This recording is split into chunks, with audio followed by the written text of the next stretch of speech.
Welcome to the Cabral Concept, where board-certified naturopath and integrative health practitioner Dr. Stephen Cabral shares how he was diagnosed at the age of 17 with a life-altering illness and given no hope for recovery. It was only after studying and traveling all over the world did he discover how to combine ancient Ayurvedic healing practices with state-of-the-art naturopathic and functional medicine to fully rebalance the body and re-energize it with life. It's time to discover how to get well, lose weight, and finally feel alive again. And now, here's your host, Dr. Stephen Cabral.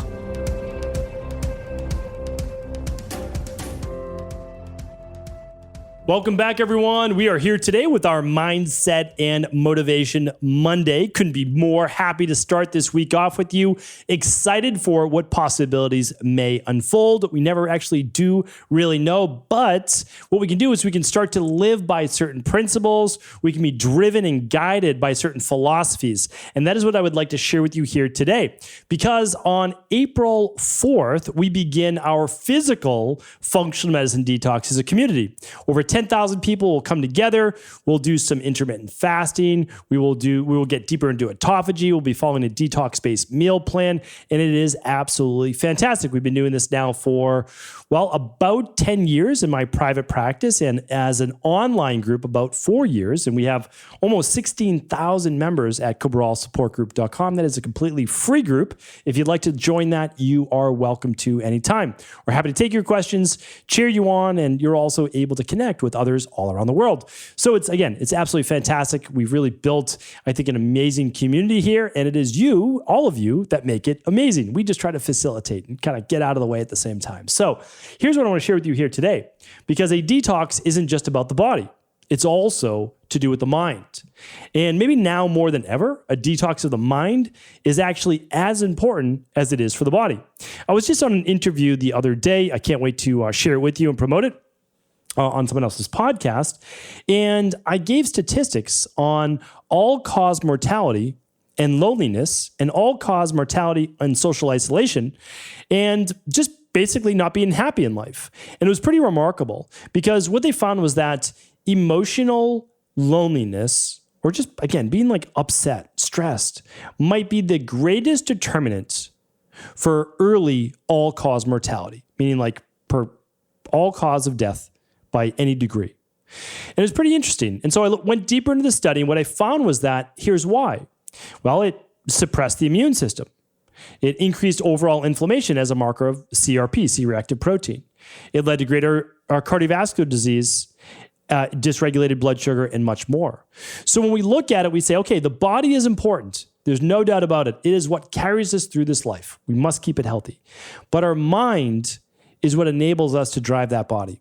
So what I want to share with you today are 5 of the best ways I can think of, but I would love to hear from you. So please post in the comment below on YouTube as well as Instagram. Let me know your favorite ways to basically detox the mind, not the brain. We can talk about the brain as in terms of an organ with Alzheimer's, dementia. Today's the mind. So I want to share with you, and again, I would love to hear from you as well. What are your favorite ways? So the first one for me is this. You need to become, and I've talked about this before, but wildly self-aware in your life. Right? Become radically self-aware. That means you know you better than anyone else. And if you don't know you better than anyone else, that's okay. Ask your partner, your spouse, a family member, like, what sets you off?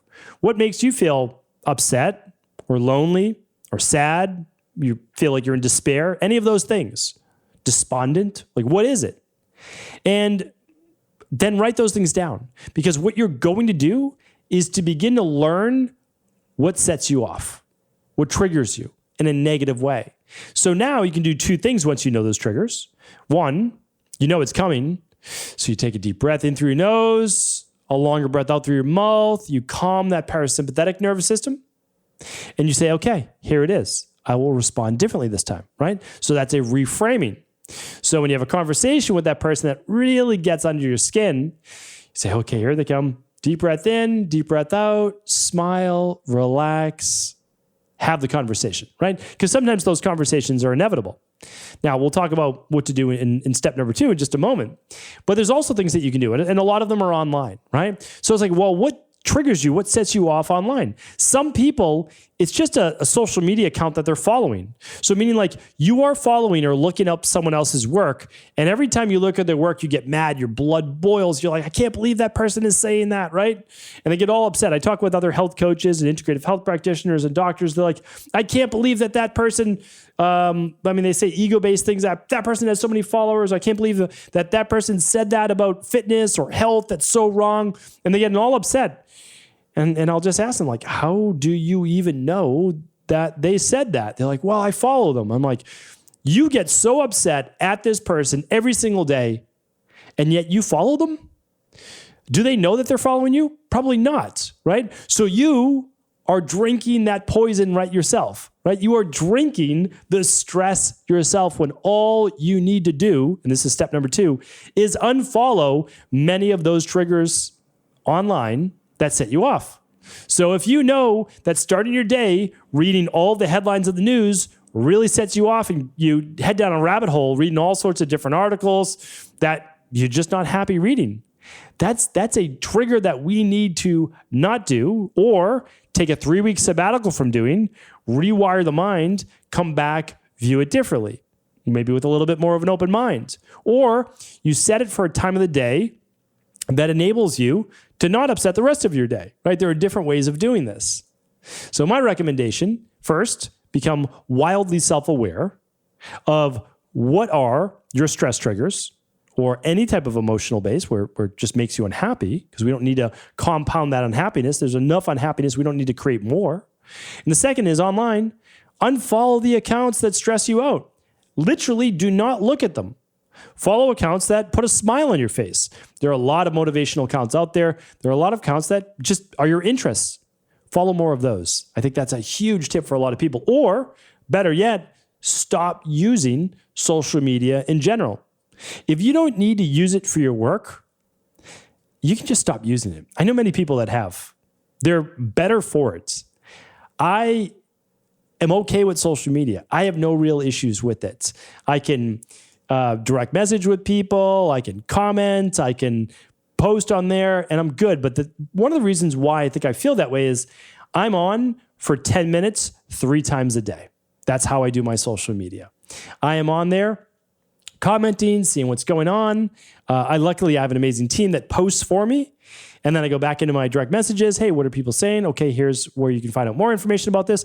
I'm not writing the Gettysburg Address to people. I'm writing, a sentence. I can't respond to 100 people with a huge paragraph, but I can at least tell them, hey, here's something else to look into. Here's where to get started, right? So I use it as a way of like, hey, this is a way for me to reach more people that I wouldn't have had before, and I enjoy that. I enjoy talking with other people there, and I fully understand it's not a true conversation. It's definitely not a consultation, and I'm just trying to give out a little bit more tips that maybe they wouldn't have got before, and I just share them. Hey, here's the next step on your journey. That's it, right? So I look at it differently. But if you don't need to use social media, then again, I stopped using Twitter a long time ago. I'm on there. My podcast goes out every day on it, but you won't find me on Twitter. I find Twitter to be a bit of a mess, right? People are just arguing and yelling back and forth. I have no interest in that whatsoever. So if Instagram or anything like that ever turns out to be the same, then I'll leave those too. Like, I have no loyalty to any of these. And certainly I'm not going to ruin my own mental health to use a social media platform created by big tech in order to just get us to spend more of our time on it, right? I'll go back to the real world, which brings me to point number 3. The 5th best way to detox your brain is to also unfollow people in the real world too. And I know that this one might seem a little bit more controversial, but you don't need to spend more time explaining yourself or your side of the viewpoint in the world to more people. So we've really learned that over the last couple of years. Some people are so locked in to how the world is that they are not open to other suggestions of your viewpoint, right? The world is only one way in their opinion, and their way is the right way. It's amazing how everyone's way is always the right way, right? Everyone's always right. It's just remarkable. So we've got so many people that are right on this side, and so many people are right on this side, yet the viewpoints are just radically different that yet they're both right. I don't know how that works, but I have explained that on previous podcasts, right? So we all have our own worldview. We all live in our own reality, and in our own reality, we are right. The problem is sometimes our realities intersect with other people's realities, and at that point, we're not living in our own world. So we must step outside of our own bubble, begin to connect with others, maybe listen to their viewpoint. Doesn't mean that we need to change ours, and have a civil conversation. However, if those people are unwilling to have a civil conversation, if they're just spewing literally anger and rage at you, I use it like I do online. I'm like, unfollow, that's it, goodbye, and I hope that you have a good life. That's what I'm wishing them, and then that's it. And I don't know if that seems cold or not cold, but I am unwilling to sacrifice my own personal happiness, my family time, or anything like that to engage with a person that is just hateful, to be honest. Life is way too short for that. Now, let's say it's a coworker or family member or friend, and you don't want to just no longer associate with that person. Well, I think that what you can do is take a few weeks off. Again, I've talked about this before. It was a long, long time ago on a podcast calling How to Take a Sabbatical, right? Taking a sabbatical away from family, friends, et cetera, people. And that's one of the best things to do when you start a health journey or a weight loss journey or any of these things is that like for 21 days, you need to be on a specific nutrition plan and protocol and these different things. And you can't have the crabs in the bucket pulling you back down in the bucket just because you're thinking differently, right? If you've never heard the crabs in the bucket analogy, it goes like this. The reason why you don't need to put a lid over a bucket of crabs, even though they could crawl out, is because when one crab starts to get to the top of the bucket, another crab pulls it back down into the bucket, right? They don't want you leaving the community of despair. Right? That's it. We're all going down with the ship. Well, here's the thing. Sometimes you want to leave. Sometimes you want to go out. Sometimes you want to make something more of your life. Sometimes you want to reach your own personal potential. Not everybody wants that, and that's okay. Or they've reached their personal potential, and that's where they want to be. That's okay too. That's why you don't need to justify yourself to anyone else. It's not their life. It's your life, right? You're not supposed to be living their life. That's their life. They go live their life. You live your life. So if I have a fundamental difference in philosophy, which I do with many people, I still hang out with them. But if at any point they start yelling at me or arguing with me or telling me, here's why I'm wrong and all that, if it's civil, I'll listen. I'm always keeping an open mind. But if it gets to the point where they start name calling or saying things like that, that's it. I'm sorry. Like, again, maybe you'll change. You'll come around. You don't have to change your opinion, but then we can have a civil conversation. But if you can't be civil, we can't be friends. And that's just part of the conversation sometimes you may get to. And then in terms of family, well, you'll pick and choose when those events take place, right? Because sometimes you'll still see family, but you'll take that deep breath that we talked about in the beginning. You realize that it's one of your triggers. You'll talk maybe not as much, right? You won't share any controversial viewpoints that you know that are their triggers, and you'll just enjoy a few moments, a few hours with them, and you'll both be on your way. Something to think about. But remember, you can make more friends. You can. You don't have to be locked into just the people that you necessarily have known for most of your life. Now, the fourth one is this. The fourth way is so much stress, right? So much stress in life. There's so much going on in the world, and it seems like it's always the way that it is. But if you begin to live in the moment, I know we've always been told this, I know we're always supposed to practice this, but if you begin to live more in the moment and you ask yourself, okay, there's things that we'll talk about in the past, things that may happen in the future, but how am I right now, right? How are you right now? If you're listening to this and you're driving in the car, how are you? Are you good? Do you have your health? You okay? Family's good? Like, where are you right now? If things are okay, things may be okay. I try to tell people that, right? Like, maybe you are okay. Because many of our problems, they happened in the past. Not a lot we can do right now to change that. I'm not saying they can't be a hardship, but most of our problems, they happen in the past. And most of our worries, well, they're out there in the future, and they've never occurred. So what happens is we get depressed about the past, we get anxious about the future, we forget about the right now. So if I'm living in the right now, and I'm like, things are good, like I could have a million things that could go wrong in the future. And certainly I've had things go wrong in the past. But right now, I'm good. I'm happy. I can be happy. I'm grateful for what I do have. It's something to think about. It's something to think about, like, at this moment, right now, are things okay? Good. Now take that forward another minute from now, 10 minutes from now, an hour from now. Maybe nothing will go wrong in the next few days, weeks, months, or years to come. It's a different way of looking at life. I definitely recommend practice it for a bit. The fifth one is this. The fifth best way to detox your mind, I'll give you a little personal story as well, is to take a trip. Now, again, this doesn't need to be an extravagant trip. But now that we've seemed to have a little bit more freedom of movement, of travel, it may not be a bad idea to take a 2-day, 3-day trip.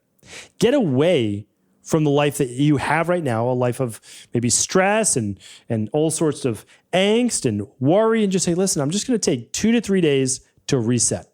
A Friday, a Saturday, a Sunday. Monday will be there for you when you get back. I just did this. Again, I try to practice gratitude.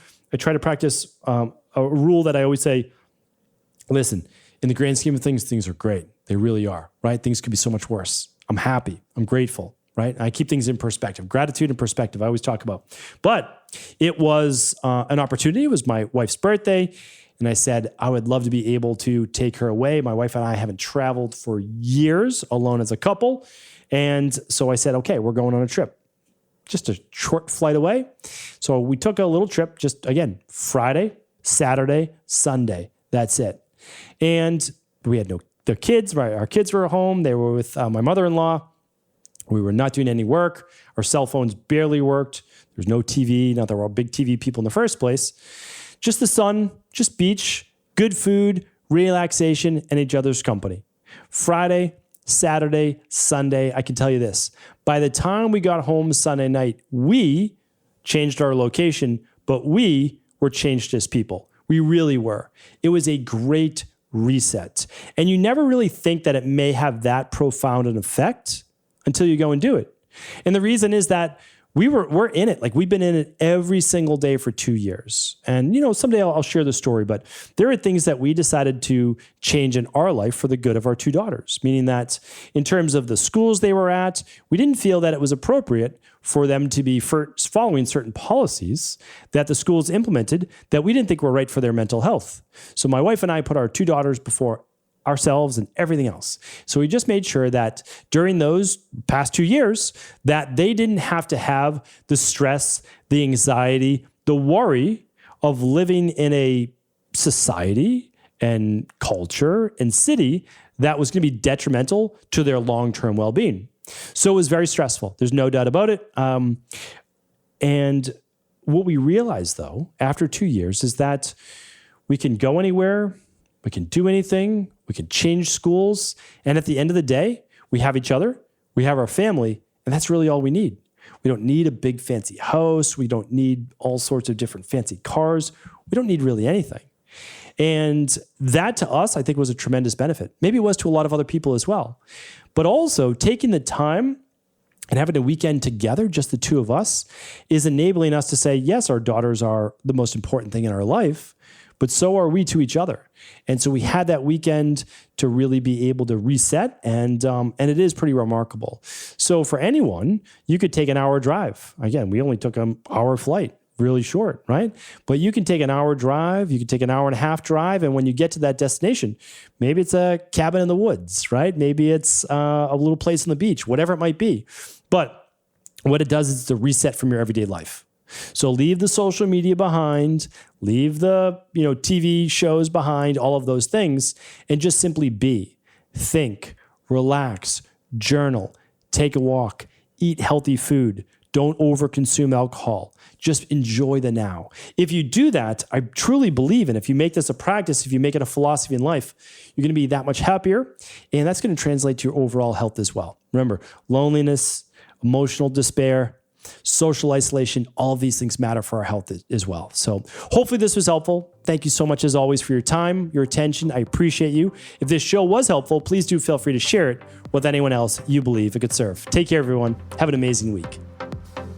Thanks so much for joining me here today on the show. I truly appreciate it. You are the best. And because of that, what I love to do every single year, and if you've been a long time listener to the show, you know that I celebrate the entire month of March as my birthday month. Every single day, all 31 days, all month long. But again, all kidding aside, I do enjoy birthdays. I do enjoy holidays. And I love being able to do fun things for family, for friends, and our community as well. And every single March, what I love to be able to do is I run my own own Big 5 lab tests. These lab tests changed my life. I did them when I was 19 years old, and forever I was able then set on the path to true health, true wellness in both mind and body. And if I'm able to pay this forward in any way, that is my goal. So it is $500 off for the Big 5 labs during my birthday week, all week long. So the Big 5 is $500 off. Now it has a retail price of over $2,100. So technically it's over $1,100 off. But what we like to do is give you an everyday price and then a founders, we call this the founders celebration, founder of Equal Life. That would be me. And I love sharing that with you. So I complete my labs every single year. The last 2 years, I've actually been doing them twice a year in March and then late September. And I want to share that with you as well. But I also wanted to share for those people, and I've never done this before, the starter kit is going to be an additional $100 off. Now, it's already an extra $100 off this year with our all new low lab pricing. We're taking an extra $100 off this week as well. For anybody that can't budget the Big 5, I totally get it. I totally understand. When I was 19, I started with 2 labs first as well, and you can check out the starter kit right there for you. Lastly, because I am also a huge advocate of scientifically backed nutritional supplements, what I'm doing is I'm sharing with you about 10 products that I use on a near daily basis. All of those are over at stevencabral.com/shop. So the Big 5, the starter kit, my top 10 or top 12 favorite products are all deeply discounted this week as a little birthday gift from me to all of you. Hopefully you enjoy them. I would love to be able to answer any questions for you. Happy to do that at cabralsupportgroup.com, stevencabral.com/text. You can leave them on Instagram. You can leave them on YouTube. Wherever you listen to the podcast, we will answer that question. Again, for all the deep discounts while supplies last, head on over to stevencabral.com/shop for this birthday week celebration.